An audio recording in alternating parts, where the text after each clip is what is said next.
Nessa aula nós vamos continuar o nosso estudo das funções de segundo grau, fazendo análise e discussão das raízes desse tipo de função. Então, para aprender comigo mais 6 super dicas, fica ligado aqui no canal e vem comigo!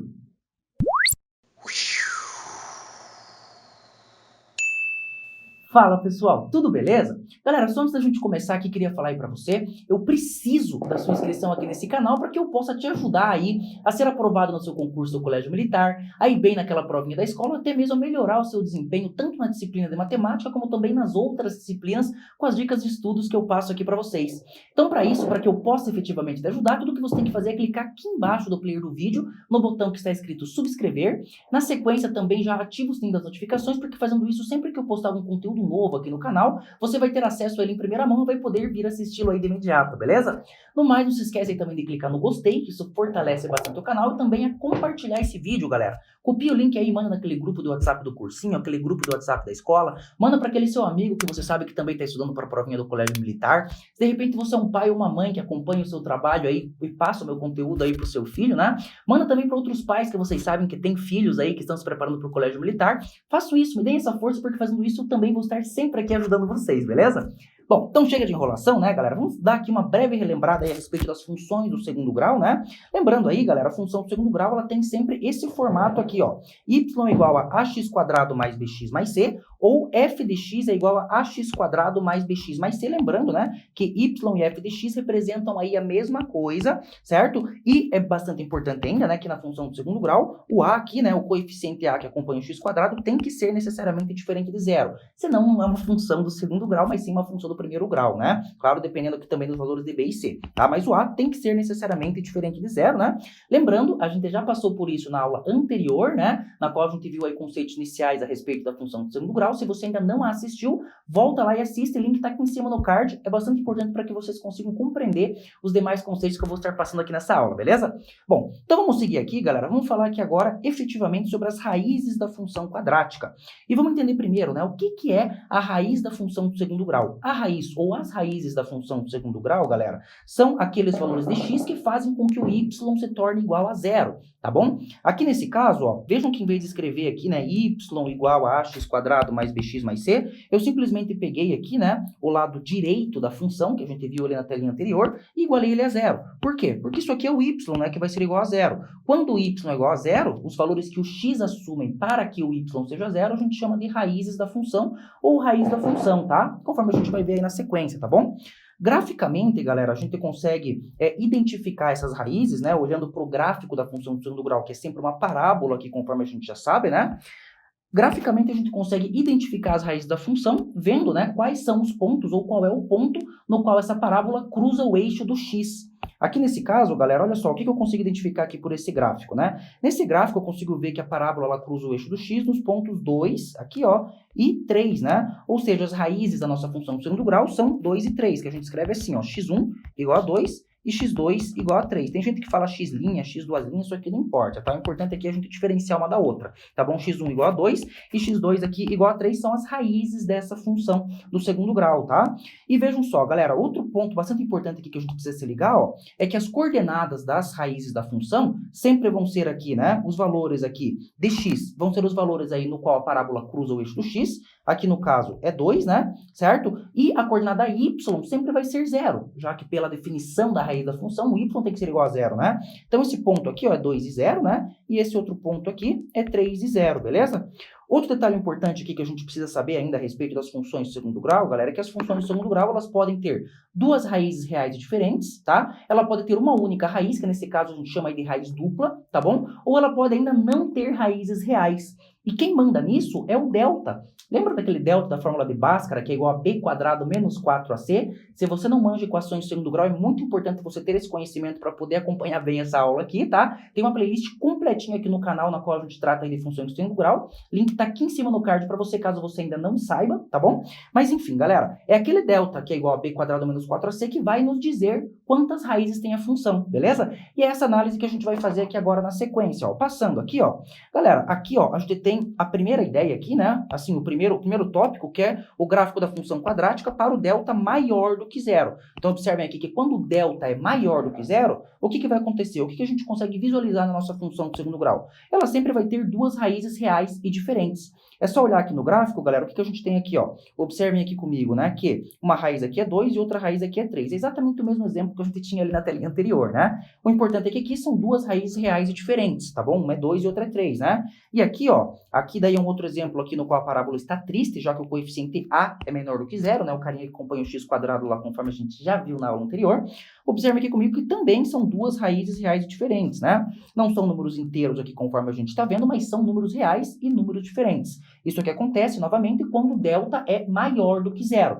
Mas vamos entender o porquê disso, né? Sim, eu sei que muita gente sabe, mas não sabe por quê. E é importante a gente entender os porquês das coisas aqui. Galera, se liga só.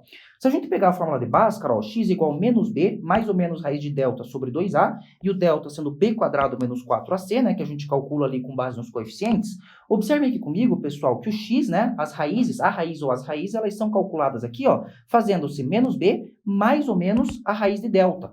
Vejam que eu tenho delta aqui dentro de uma raiz, né? Galera, e se eu tenho delta dentro de uma raiz, se o delta é maior do que zero, ou seja, se o delta é positivo, a gente sabe que a raiz quadrada do número positivo sempre vai ser também um número positivo, beleza? Bom, e se eu tenho aqui mais ou menos um número positivo, pessoal, é só pensar comigo, né? Se eu fizer mais um número positivo, ó, no caso, se eu fizer menos b, né, que vai ser um número pré-determinado lá. Se eu fizer menos b mais um número positivo, eu vou ter um valor. E se eu fizer menos b menos um número positivo, eu vou ter outro valor. E, logicamente, esses dois valores vão ser diferentes entre si. Por isso, no caso de delta maior do que zero, ou seja, delta positivo, né? No caso de delta positivo, então, a gente vai ter duas raízes reais diferentes. É por causa disso, né? É só olhar aqui para a fórmula de Bhaskara que a gente entende isso de maneira rápida e fácil, tá bom? E é importante que vocês entendam, tá, galera? Logicamente, para fins de prova aí, né, para concurso de admissão ensino médio, também para Enem e demais vestibulares, é bacana que a gente memorize isso aqui, né, para a gente não chegar na prova e ter que ficar pensando nisso, caso apareça uma questão assim, certo? Mas, em todo caso, se vocês se perderem ou não lembrarem, né, sabendo a fórmula de Bhaskara, vocês olham aqui por mais ou menos que vocês vão entender isso rapidamente, beleza? Seguindo aqui daí, pessoal, olha só o que acontece aqui, né, quando o gráfico da função quadrática aqui, né, quando o delta ele é igual a zero. Bom, pessoal, a gente sabe aí da prática, né, na prática que quando o delta é igual a zero, a nossa função ela tem uma única raiz real, que conforme eu já disse, a gente chama de raiz dupla, tá? Aqui nesse caso, ó, o que a gente consegue ver aqui, ó, a nossa parábola, ela tangencia o eixo do x, tá? O que é tangenciar? Tangenciar é cruzar ela em um único ponto, que conforme eu falei, né, é um único ponto ali da então, que vai ser a nossa única raiz. Aqui no caso, a nossa raiz é igual a 3, tá bom? Nesse primeiro exemplo aqui, ó. Aqui nesse outro caso, a nossa raiz é igual a 2, conforme a gente pode ver aqui, tá? E vamos entender o porquê, né, galera? Por que quando delta é igual a zero isso que acontece? Ora, novamente, né, observe aqui comigo aqui na fórmula de Bhaskara, né? Aqui menos b, mais ou menos a raiz de delta, né? Pensa comigo se o delta for zero. Se o delta for zero, eu vou ter aqui raiz de zero. E raiz de zero é zero. E daí pensa aqui, ó, se eu fizer mais zero ou menos zero, né, pegar aqui o menos b mais zero ou menos b menos zero, vai dar o próprio menos b, né, galera? Então, aqui no caso, quando o delta é igual a zero, a nossa raiz, ela se reduz basicamente a isso aqui, ó, menos b sobre 2a, porque mais ou menos zero não vai fazer diferença, tá bom? Por isso que a gente tem uma única raiz real aí, né, que a gente chama de raiz dupla, beleza? Certo? Tranquilo? Bem fácil de entender isso aqui, né? Seguindo aqui daí para o último caso, ó, o gráfico da função quadrática para delta menor do que zero. O que acontece aqui, pessoal, quando o delta é menor do que zero, né? Quando o delta é menor do que zero, da prática, a gente sabe que a nossa função ela não possui raízes reais. E graficamente, o que acontece? O nosso gráfico, a nossa parábola aqui, né? A nossa função, ela não cruza o eixo do x. Ora, é lógico, já que não tem raízes reais, não pode cruzar, né? Aqui, ó, não façam confusão com esse ponto aqui, tá bom, galera? Esse aqui é o cruzamento com o eixo y, não é raiz, é outra coisa que a gente vai ver na próxima aula, beleza? Mas aqui no caso, ó, podem ver que a parábola não cruza o eixo do x aqui, e aqui, mesma coisa, ela também não cruza o eixo do x, tá bom? Então, isso aqui acontece quando o delta é menor do que zero. Mas, novamente, por que isso acontece? Vamos lá para a fórmula de Bhaskara entender, galera. Olha só, aqui a gente tem raiz de delta na fórmula de Bhaskara. Bom, se o delta for menor do que zero, isso significa o delta ser negativo, né? Se o delta for negativo, pensa aqui comigo um exemplo qualquer, menos 4, raiz quadrada de menos 4. Quanto é raiz quadrada de menos 4, pessoal? Vejam que ela, assim, é um número que não pertence ao conjunto dos números reais, né? Por isso é impossível fazer essa conta aqui utilizando aí somente o conjunto dos números reais, certo? E com isso aqui, né, a gente não consegue calcular raízes reais para essa função, tá? Assim, eu digo reais porque dentro do conjunto dos números que a gente chama de complexos é possível, tá? Mas isso aí é só para ensino médio, para quem vai fazer ENEM, vestibulares lá, tá bom? Aqui no caso, para um concurso de admissão ao ensino médio, né, que a gente está ali no nível 9º ano ali, isso aqui não é cabível, tá bom, pessoal? Então, aqui no caso, isso aqui não vai acontecer, certo? Mas o que a gente tem que necessariamente saber é o quê? Fica ligado, né? O que a gente tem que saber é que a nossa parábola aqui, ela não vai cruzar o eixo do x e, portanto, não vão haver raízes reais aí nesse caso, beleza? Quando o delta for menor que zero. De novo, por quê? Porque não existe raiz de número negativo e daí acaba aqui daí a nossa continha, né? A gente não vai conseguir encontrar esses valores, tá bom?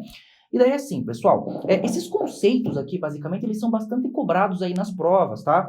Assim, claro, é bacana aí que vocês memorizem, né? Assim, é importantíssimo, na verdade, que vocês memorizem, mas caso vocês não memorizem, se vocês olharem para a fórmula de Bhaskara aqui, né? Caso chegue na prova dar um branco lá, se vocês souberem a fórmula de Bhaskara de cabeça, que vocês têm que saber, né? Olhando para a fórmula de Bhaskara, vocês conseguem deduzir isso aqui rapidamente, tá bom? E assim, é bastante comum problemas aqui envolvendo os conceitos, assim, literalmente os conceitos, né? Eles vão lá e dão um gráfico para vocês e comenta, esse gráfico aqui tem o A maior que zero, esse gráfico aqui tem o delta menor que zero, aí vocês têm que fazer essa análise aí para matar as questões, beleza? Então fiquem ligados nessa parte conceitual, que ela também é muito importante, não apenas fazer conta, beleza? Bom, galera, a parte teórica era isso, né? Vamos ver aqui agora um probleminha do Colégio Militar, ó. Essa aqui foi a questão 3 que caiu aí no concurso para admissão ao ensino médio do Colégio Militar de Salvador, prova realizada no ano de 2019 para ingresso 2020. Vamos ver aqui, ó. Em 1984 foi inaugurado na Avenida Marquês do Sapucaí o Sambódromo do Rio de Janeiro, uma pista por onde as principais escolas de samba da cidade desfilam no carnaval. Ao final dessa pista, há um monumento em forma de arco de parábola criado pelo arquiteto Oscar Niemeyer, que é essa bagaça aqui, né? Legal, passando aqui daí, ó.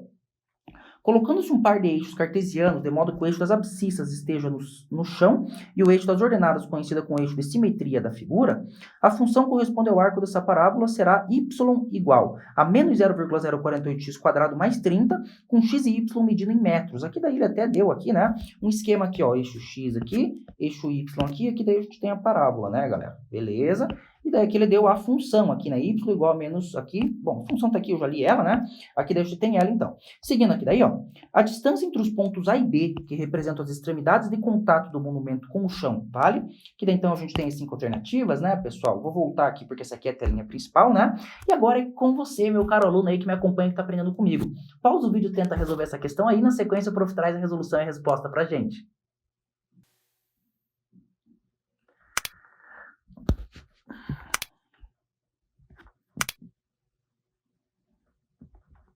E aí, deu certo? Galera, então vamos entender aqui o que o problema está pedindo, né? O problema ele está pedindo aqui, ó, a distância entre esses pontos aqui, ó, pontos A e ponto B, beleza? Que são exatamente o cruzamento da parábola aqui com o eixo do x. Ou seja, conforme nós estudamos aí na aula, né? O problema aqui ele quer saber a distância aqui entre os pontos x, que são as raízes da função, né, galera? É basicamente isso aqui que o problema está pedindo, ó. Ele está pedindo essa distância aqui, ó. Beleza? Deixa eu até dar uma aproximadinha aqui, né? O problema aqui ele está pedindo essa distância. Então, como é que a gente vai fazer para encontrar essa distância? A gente vai ter que encontrar as raízes da função, certo? Encontradas as raízes da função, que vão ser dois valores de x aqui, né? Vou ter um aqui e outro aqui, certo? Vejam aqui, galera, aqui daí tem mais um bizu ainda, né? Como a gente está vendo aqui que a parábola, ela está passando aqui pelo eixo de simetria, que é o y, né? Lembre-se que a parábola ela é simétrica, tá bom? Se a gente encontrar esse valor aqui, né? A gente sabe que esse outro valor aqui vai ser o oposto dele, já que o eixo de simetria está bem aqui no meio, né? Claro, você vai encontrar os dois de uma vez só, esse aqui não vai fazer grande diferença, né? Mas é bacana vocês notarem, ó, que essa distância aqui é igual a essa distância aqui pelo fato da parábola ser simétrica, beleza? Mas a gente vai encontrar isso não graficamente, já que nós não temos nenhum valor de ponto aqui, né? Nós temos apenas a função. O que eu tenho que fazer aqui daí, então, é encontrar as raízes da função para resolver o problema. Bem simples, né, pessoal? Então, vamos lá, ó. Bom, para eu encontrar as raízes, eu tenho que igualar isso aqui a zero, né? Então, eu vou ter menos 0,048x² mais 30 igual a zero. Vamos lá, ó. Menos, né? 0,048x² mais 30 igual a zero, né? O y tem que ser zero aqui, de novo, por que o y tem que ser zero, pessoal? Porque nas raízes aqui, né? Se eu fizer o rebatimento aqui no eixo y, o y vale zero, tá bom? Isso foi o que o problema disse ali daí pra gente, né? O chão tá aqui no ponto zero do y, beleza? Ó, o chão tá aqui, certo? Então, vamos lá, né? Como é que eu vou resolver isso aqui? Bom, diferentes formas de se pensar aqui, né, galera? Se eu passar o 30 para lá, ele vai ficar menos 30, né? Aí o menos do 30 vai se cortar com esse menos aqui, eu já vou deixar todo mundo positivo de uma vez só. 0,048x ao quadrado vai ser igual a 30, já deixando assim. Observem que não há necessidade da gente usar a fórmula de Bhaskara aqui, né, pessoal? Porque isso aqui é uma equação do segundo grau incompleta. De novo, já falei que tem aí uma playlist completa aí falando de funções do segundo grau. Ensinei a resolver isso aqui de maneira mais precisa, né? Sem usar Bhaskara quando a equação é incompleta, porque não há necessidade. Aqui a gente simplesmente isola o x quadrado e encontra os valores aí de x quadrado aí, beleza? Então, olha só, agora eu vou passar o 0,048 dividindo, ó, vai ficar x igual a 30, dividido por 0,048, né? E agora aqui é só fazer a divisão, mas antes de fazer a divisão, olha só, o bizu vou multiplicar em cima por 1000 e embaixo por 1000, né? Já que isso aqui é uma fração, posso multiplicar em cima e embaixo por um mesmo número que o resultado não se altera, tá bom? Galera, multiplicar por 1000 aqui por quê, né? Porque se eu multiplicar esse cara aqui por 1000, como ele tem 3 casas decimais, ele vai virar 48, vai virar o número inteiro, né? Então, ó, x quadrado vai ser igual, em cima fica 30.000, né? Embaixo aqui daí fica 48, tá bom? Bom, tendo isso aqui, né, pessoal, agora eu posso tirar a raiz aqui dos dois lados, né? Faço assim, ó, raiz aqui, só que daí tem que colocar o mais ou menos aqui, certo? Então, aqui daí eu vou ter x igual a mais ou menos a raiz de 30.000 dividido por 48. Vou ter que fazer esse cálculo aqui agora, né? 30.000 dividido por 48, vamos ver quanto dá isso, galera? Pega o 300 aqui, ó, se fosse 50 vezes 6, daria 300. Então, 48 vezes 6 aqui, vai dar um pouquinho menos de 300, vai ser ele, né? Vou ganhar um tempinho aqui, pessoal, vai dar 288, quando eu faço subtração sobra 12. Baixo o zero aqui vai dar 96, né? 48 vezes 2 é 96, sobra aqui daí, ó, aqui 120 menos 96 sobra 24, certo? Baixo o zero aqui agora, 240 aqui por 48 vai dar 5, né? 48 vezes 5 dá exatamente 240, 240 menos 240 dá zero. Ou seja, aquela divisão, né, 30.000 por 48 dá 625, ó. Então, x vai ser igual a mais ou menos a raiz de 625. Logo, x aqui daí vai ser igual a mais ou menos 25, né, pessoal? Ganhando um tempinho aqui, ó. Se eu fizer 25 vezes 25, isso aqui dá exatamente 625. Então, a raiz aqui, né, os valores aqui vão ser mais ou menos 25. Quem não soubesse isso de cabeça, era só fatorar o 625 que vocês chegariam ao valor, tá bom, pessoal? Só tô ganhando tempo aqui. Vai lá, fatora o 625 e depois junta os parzinhos ali, beleza? Bom, então aqui daí mais ou menos 25 são as raízes dessa função. E o que que significa isso aqui, galera? Isso aqui significa, ó, mais ou menos 25 o quê? Esse ponto aqui é o menos 25, né? O x aqui, uma das raízes é menos 25, e a outra raiz aqui é mais 25. E o problema, ele pediu essa distância, né? Mas agora é só pensar, galera, qual que é a distância aqui do menos 25 para chegar no 25? Ora, eu posso simplesmente fazer 25 menos 25, é assim que a gente calcula a distância, né? Através de uma operação de subtração. Ou eu posso pensar aqui, ó, essa distância aqui vale 25, né? Essa outra distância aqui também vale 25. Se eu juntar o 25 com o 25, isso aqui dá 50, certo, pessoal? A distância pedida aqui pelo problema, então, é igual a 50, né? 50 que dá, então, a resposta, né? Aqui, ó, a distância entre os pontos A e B, 50 metros. Alternativa correta aí, portanto, pra gente de letra B. Beleza, pessoal? Bom, espero ter ajudado vocês aí com essa aula, né, galera? E assim, né, novamente, se você ainda não fez a sua inscrição aqui nesse canal, faça para que eu possa te ajudar. Ative aí o sininho das notificações, beleza? Clica no gostei, que isso é muito importante, e compartilha, pessoal. Se você ficou até o final, tenho certeza que essa aula te ajudou. Então, compartilha com seus amigos aí, que eu tenho certeza que também vai ajudá-los, beleza?